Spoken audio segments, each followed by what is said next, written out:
J'étais une fois dans une église et à côté de moi, une dame âgée. Je vous dis, la pratique était vraiment une pratique difficile à accepter et à rester. C'est-à-dire que le prêtre vous dit, tous ceux qui veulent une prière pour la réussite, donnent 50 000. Donc c'est une première enveloppe qui arrive, des premières enveloppes. Après, maintenant ça descend, tous ceux qui veulent être machin, vous donnez 25 000, 10 000, machin, et jusqu'à 500 francs. Oui. Là, cette dame, cette vieille dame, je vous dis, j'ai regardé dans son portefeuille, c'était son dernier 500 francs, peut-être pour emprunter le taxi. Mais elle allait, tout en chantant, aller mettre dans le panier à l'église. Et ça, je n'ai pas supporté. Alex, bonjour. Bonjour John. Tu vas bien? Je vais bien. Alex, nous rentrons dans la religion, la spiritualité aujourd'hui et on parle de chocolat de filles. Tu sais ce qui c'est? Oui. Chocolat de filles, c'est qui? Qui ne connaît pas le chocolat des filles quand même? Le chocolat, avant on disait bonbon des filles, c'est pas la même personne. D'autres personnages se faisaient appeler bonbon. Lui, c'est chocolat des filles. Alex, dis-nous, explique-nous un tout petit peu, ceux qui ne connaissent pas, c'est qui? Le chocolat des filles, c'est d'abord à la base un chercheur, un théologien, voilà, qui est passionné un peu des sciences et des civilisations de ce monde. Ok. Voilà. Donc, il est devenu célèbre, on l'a connu en ligne à travers des vidéos très virulentes contre l'Église catholique et la religion en général. Il est craint de beaucoup de figures d'autorité de l'Église. Principalement un combat, hein, c'est contre les églises. C'est littéralement un combat, oui, pour le réveil de l'Afrique, pour le retour à notre identité et l'abandon de ces dogmes et sciences coloniales. Non, et surtout l'enrichissement des faux pasteurs. Voilà, l'arnaque au sentiment, à la détresse des Africains, voilà, qu'on les vend sous couvert d'un salut. Oui. Voilà, donc c'est ça le combat du chocolat des filles. Alex, ce n'est pas aujourd'hui le démon qui fait fuir les pasteurs. Si. Parce que depuis un certain temps, les pasteurs n'osent plus l'affronter sur des plateaux de télévision. On a vu Makosso, pasteur Gédéon, pour ne citer que ceux-là qui sont des pasteurs vraiment aussi en vue sur les réseaux sociaux, qui ont carrément, si tu veux, se sont carapatés, quoi. Pris la fuite. Ouais. Ils tremblent à l'arrivée de Chocolat de Filles. Que se passe-t-il? Pourquoi? Alors, le chocolat des filles, c'est quelqu'un, lorsque vous êtes un théologien, lorsque vous avez des connaissances, lorsque vous avez effectué des recherches, vous êtes très jaloux de votre savoir. Et lorsque vous connaissez, vous ne pouvez pas laisser quelqu'un venir raconter du n'importe quoi et proliférer une information qui n'est pas la vérité. Oui. Donc, de son devoir de théologien, il se sentait vraiment obligé de mettre la vérité au goût du jour. D'intervenir pour informer vraiment les Africains qui sont victimes d'une grosse arnaque. Oui. Parce que si déjà ça se limitait qu'à la religion, croire, participer à des activités, on n'a pas de problème avec ça. Chacun est libre de confesser la foi qu'il ressent. Mais sauf que on a constaté que c'est devenu un modèle économique dans lequel on s'enrichit sur les populations qui souffrent, qui ont des problèmes, qui, parfois, lorsqu'on identifie... On bâtit fortune sur la misère des gens. Sur la misère des gens, c'est justement... Au nom de la religion. Au nom de la religion. Au nom du Christ, parfois, parce que tous ces gens, c'est au nom de Jésus-Christ. Voilà. Et quand on rentre un peu dans les Saintes Écritures, Jésus-Christ n'avait pas d'argent, il n'avait rien, il était pauvre. Voilà. Donc, vous ne pouvez pas prétendre être à l'image de quelqu'un et voilà, qui était pauvre. Vous êtes nanti. Vous êtes nanti. Des cortèges de ML par-ci, par-là. Voilà, vous présentez vos fortunes. C'est ça. Et le truc, c'est que le cœur de cible, c'est les populations vraiment les plus... vulnérables. Oui. Ils ne vont pas faire leur prêche chez les riches qui ont les moyens. Non, Ils vont voir ceux qui ont Ils vont prendre dans le porte-monnaie le plus pauvre, en fait. Le plus pauvre, en fait. Et c'est ça qui est déplorable. Parce que là, ça montre vraiment un aspect inhumain de ce business. Oui. Parce que c'est devenu un business à part entière. En part entière. Oui. Parce que si vous revendiquez de Dieu, vous êtes humain, il y a quand même... Je pense que les actions que vous devez faire aujourd'hui, c'est aller vers les populations pauvres et faire des dons. Faire grandir, pas prélever. Mais aujourd'hui, les églises prélèvent. On prélève. Qu'elles nous donnent. Oui. Certaines ne donnent même jamais. Apparemment, c'est dans les Saintes Écritures. C'est-à-dire qu'il y a, vous devez donner, c'est 10% de votre, Oui. de ce que vous gagnez. C'est une dîme que La vous dîme. reversez obligatoirement en dehors de toutes les actions que vous devez participer à l'église, c'est-à-dire en apportant l'argent, les quêtes et tout ça. Oui. Grâce au chocolat des filles et son intervention sur les réseaux sociaux. Et sur les plateaux de télévision, Sur il faut les plateaux savoir de télé. que dans un premier temps, il a commencé par affronter des pasteurs sur les plateaux de télévision. Et ça a été virulent. C'est-à-dire que et là, dorénavant, personne n'ose plus.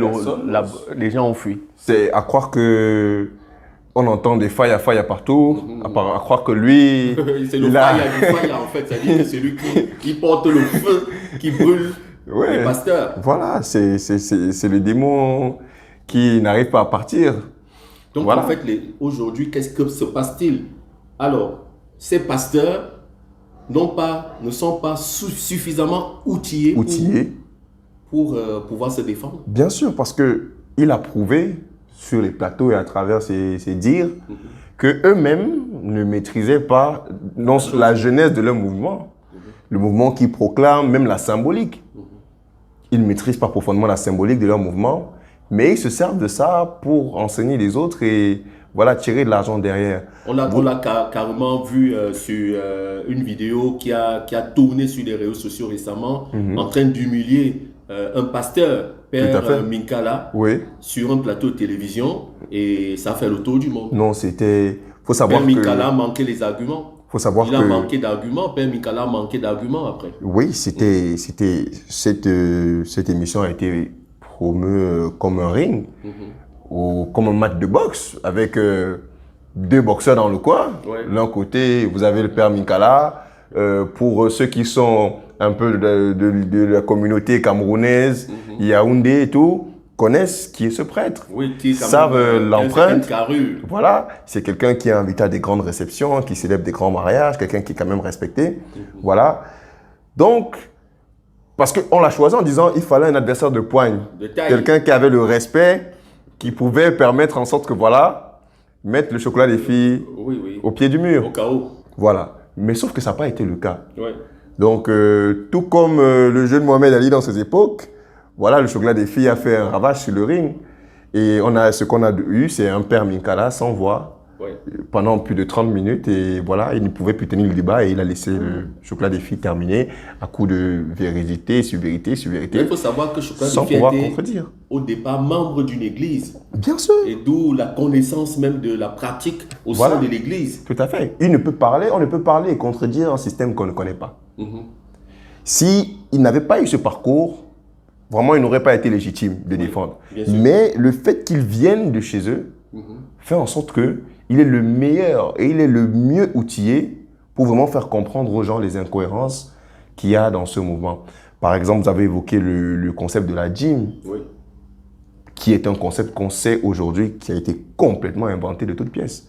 Ça n'a jamais été prescrit par le Très-Haut, ni même par Jésus même. Non, c'est... Jésus n'a jamais reçu de dîme. Jamais. Ça a été instauré par les papes qui ont commencé justement ce business d'église. En s'érigeant en pape, ils ont instauré ça parce qu'il fallait bien que la structure de l'église se repose sur certaines caisses.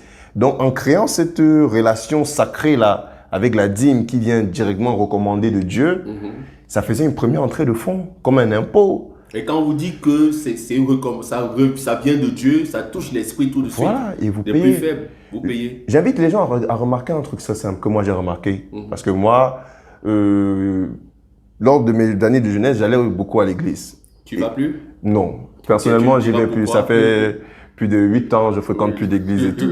Franchement. Voilà. Donc, j'ai constaté en fait un fait qui est, si vous êtes éveillé à certaines techniques de manipulation, vous savez un peu ce que c'est que le cerveau, vous comprendrez ce qui se passe. C'est des techniques que les pasteurs vont apprendre. Voilà. Ils vont venir appliquer ça. Si je dis quelque chose qui n'est pas bon, quelqu'un me contredit dans les commentaires. À chaque fois que les offrandes commencent, quand c'est le moment des offrandes, le pasteur annonce que voici venu le moment des offrandes et on ne vous dit pas levez-vous et venez donner vos offrandes. Non, on vous dit attendez. Avant que les offrandes démarrent, on va vous lire un texte. Et quelle est la vocation de ce texte? Oui. C'est toujours de vous faire culpabiliser de ne pas donner. Oui.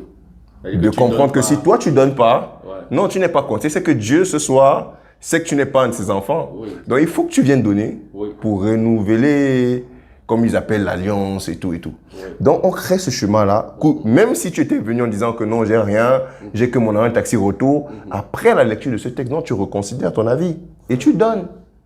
Donc, c'est un moyen de se rassurer que voilà, le dimanche, après les messes, les caisses ne sont pas vides. Il y aura toujours quelque chose. Mais sauf que très souvent, c'est l'argent des plus pauvres qu'on est en train de prendre. Voilà. J'étais une fois dans une église et à côté de moi, une dame âgée. Je vous dis, la pratique était vraiment une pratique difficile à accepter et à rester. C'est-à-dire que le prêtre vous dit, tous ceux qui veulent une prière pour la réussite, donnent 50 000. Donc c'est une première enveloppe qui arrive, des premières enveloppes. Après, maintenant ça descend, tous ceux qui veulent être machin, vous donnez 25 000, 10 000, machin, et jusqu'à 500 francs. Oui. Là, cette vieille dame, je vous dis, j'ai regardé dans son portefeuille, c'était son dernier 500 francs, peut-être pour emprunter le taxi. Mais elle allait, tout en chantant, aller mettre dans le panier à l'église. Et ça, je n'ai pas supporté. Pour apporter de l'eau à votre moulin, je connais très bien cette histoire et ça se passe dans une des églises de Dieu nous dort Camden. Oui, d'accord. Et ça a été diffusé en reportage sur Canal+, qui est venu faire un reportage sur sa congrégation et son église. Oui. Où pendant les offrandes, il se tenait en disant, il y avait des paniers à linge qu'on achète généralement pour faire du linge, c'est ça qui sont utilisés pour recueillir les offrandes. Donc vous comprenez déjà la vision. Oui.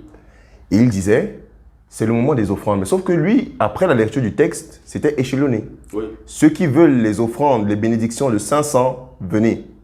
Ceux qui Donc la bénédiction était facturée, était quantifiée, était dosée.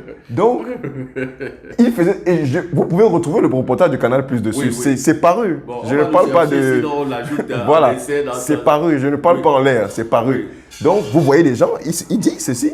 Oui. Bénédiction de 500 venez, la vague de 500 finie. 1000 francs jusqu'à 10 000 francs. Oui. Et vous avez les paniers qui sont pleins. Oui. Maintenant, il avait des fidèles qui étaient vraiment des membres actifs de sa paroisse, à qui il avait créé une cellule comptable dans son église qui gérait les salaires des fidèles les plus engagés de la paroisse. Donc des gens les fidèles vraiment les plus fidèles. Oui. Ceux qui sont là, qui sont membres de la congrégation, qui ont vraiment signé l'alliance, et même leur salaire était géré par la cellule comptable du pasteur Jonathan Camden. Quelqu'un qui n'est sorti d'aucun courant classique de théologie, qu'on connaît, aucune école classique. Bien sûr. Là, c'est le mouvement des églises de réveil, un mouvement encore plus libérateur qui est sans arcane, sans canon, régulé par rien. Parce que les catholiques encore, eux, ils sont adoubés depuis des années. Oui. Les protestants, c'est un peu plus récent, mais ils sont quand même structurés, c'est une organisation. Mais le réveil... Est-ce que l'église en elle-même, est-ce que c'est une mauvaise chose? Il faut quand même des gens pour aller... Bon, de mon avis, Oui. sincèrement, je vais choquer les gens, mais l'être humain n'a pas besoin d'aller à l'église. Pas du tout. Oui. Pas du tout, aucunement. Oui, mais ça ne veut pas dire qu'on ne croit pas en Dieu. Non, la question sur le divin et sur le pourquoi on est là, pourquoi ma vie, pourquoi je dois être quelqu'un de bon et tout, il faut savoir que les 10 commandements sont inspirés des 10 lois de l'humanité. Oui. Et quelles sont les 10 lois de l'humanité? Ce sont des lois, des enseignements qu'on a constaté en fait qu'elles sont ancrées en tout homme. Oui. Vous accouchez un enfant là, il grandit jusqu'à 5 ans, on n'a pas besoin de lui dire que tuer c'est mal. Il le sait que tuer c'est mal. Il sait que prendre la chose d'autrui c'est mal. Donc c'est ça qui est son contenu. C'est l'être suprême. Voilà. Sinon il n'y aurait pas cette terre. On le sait tous de manière intrinsèque parce que nous sommes des êtres humains. Donc le fait que... Et puis si on veut prier, Alex, on peut prier chez nous, c'est pas interdit. Chacun peut se lever, voilà. Avoir une relation avec Dieu.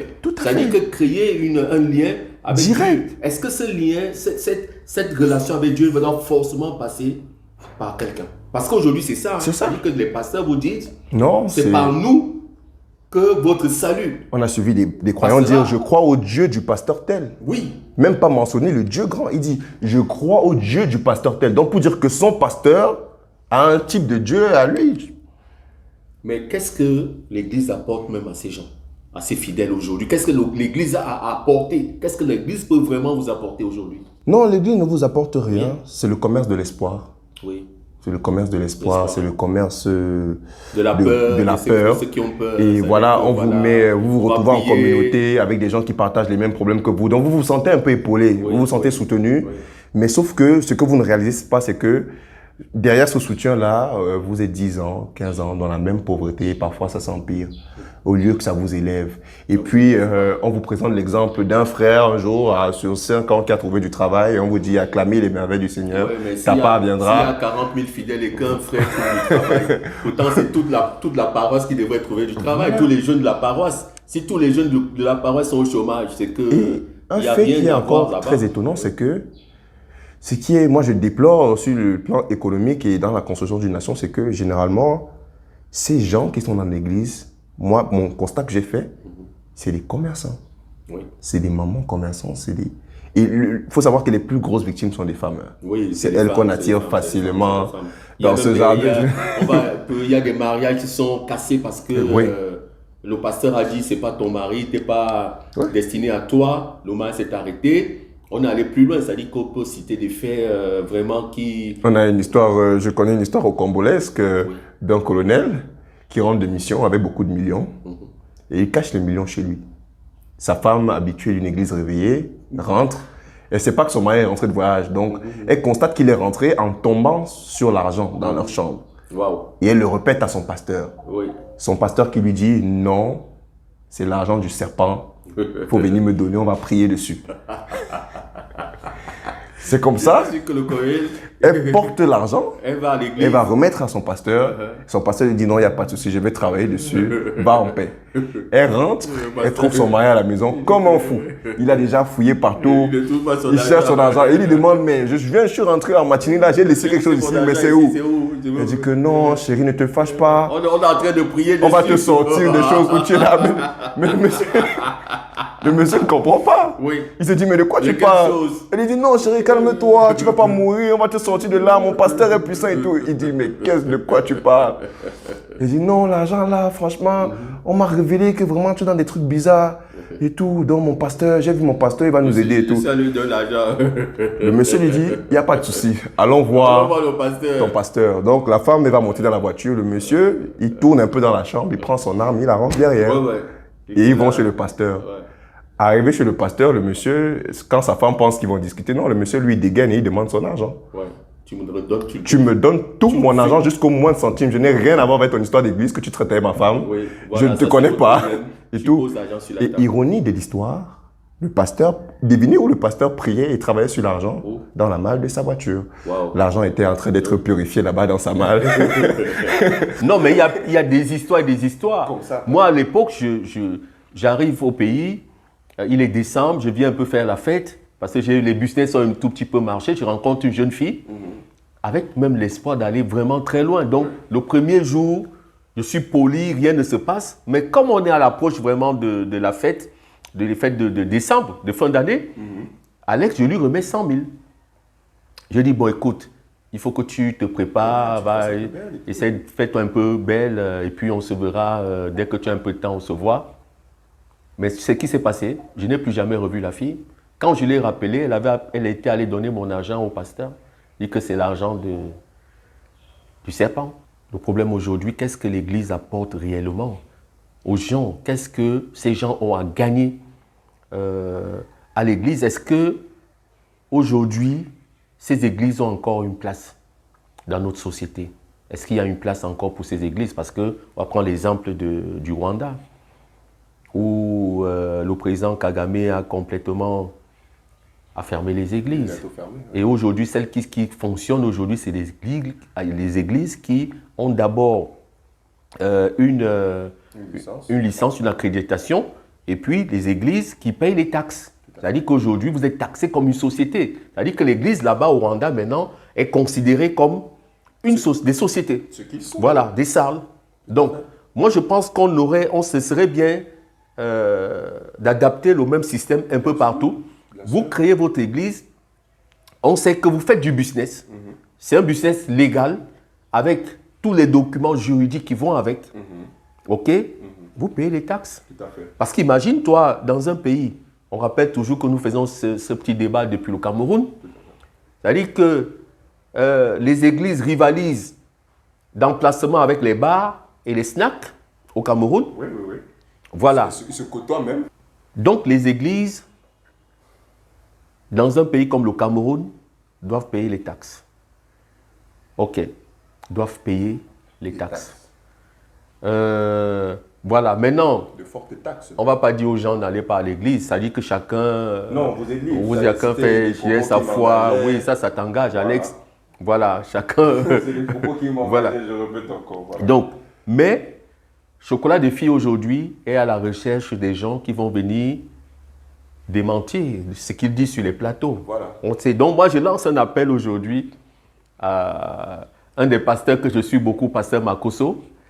Et puis, je lance également un appel à Gédéon, qui passe également sur les réseaux sociaux, qui est vraiment au combat des démons, de ceci. Je lui dis, cher pasteur, un démon est là, un démon qu'il faut chasser, qui s'appelle le chocolat des filles. Le chocolat des filles, mais c'est dit que... Qui a plusieurs exorcismes. Jusqu'à aujourd'hui, il est toujours debout, il est debout, plus vivant que jamais. Parce qu'on a quand même des passages où il est menacé par les pasteurs. Je me souviens d'une vidéo où le pasteur lui donne 3 mois. Il est persécuté. Dans 3 mois, on va voir, tu viendras t'agenouiller ici, mais ça fait 1 an. Voilà, c'est que ça repose sur rien. Ça repose sur rien. Même l'univers et la nature montrent que c'est que du vent, c'est des menaces qui sont en l'air. C'est que du vent. Donc, toi, d'où tu promets quoi à qui dans 3 mois? Oui. Sur quoi? Sur la base de quoi? Ben Alex, ça aurait même pu être des églises où on aide les gens vraiment. C'est-à-dire qu'on crée une église, c'est comme déjà les églises, c'est des associations. Et dans cette association-là, on a des petits comptes bancaires, des petits endroits où on va aider les jeunes à trouver l'emploi, à se développer. Voilà.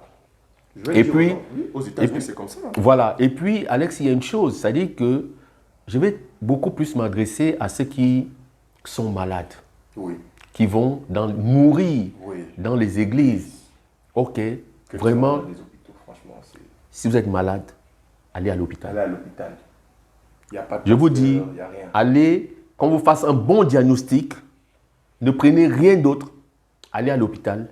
Et je pense que c'est là-bas que votre guérison se trouve. C'est-à-dire que dès que vous prenez le chemin de l'hôpital, Dieu lui-même posera la main dans votre guérison. Mais si vous prenez le chemin d'un imposteur, vous mourrez. Et puis on a également, Alex, des fidèles qui suivent les pasteurs aveuglément. C'est-à-dire qui ont perdu complètement le nord. Je me souviens le pasteur, l'évêque au Kenya, qui a tué des millions de personnes par un jeûne, qui demandait aux gens de jeûner jusqu'à la mort. Et ce mec est en prison aujourd'hui, mais ayant laissé beaucoup de morts. On a, même sur le territoire, on a eu des épisodes de familles qui ont perdu leurs membres, soit le papa, parce que le papa était membre d'une église, et puis les enfants ont voulu amener le corps à l'hôpital. Le papa a dit non, mon église. Je prends l'exemple particulièrement des témoins de Jéhovah qui ne partagent pas cette pensée. Eux, c'est voilà, tu es malade, la communauté va prendre soin de toi, mais tu ne te rends pas à l'hôpital. Et beaucoup décèdent comme ça, mais on n'en parle pas, les familles sont muselées. Parce que depuis le grand-père est dans l'église, le pasteur connaît toute la famille un peu. Donc, même si toi, tu essaies de dire que tu es offusqué du fait que j'ai perdu mon père comme ça, on aurait pu le soigner et tout, à cause de vos lois, mais tu n'y peux rien. Tu n'y peux rien. Tu peux rien. Alors, Alex, on va finir aujourd'hui cette vidéo en demandant aux gens... En fait, nous, on va inviter Chocolat des filles sur ce plateau.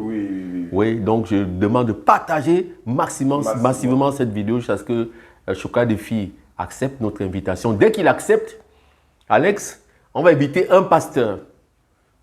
Ok. Un pasteur très puissant.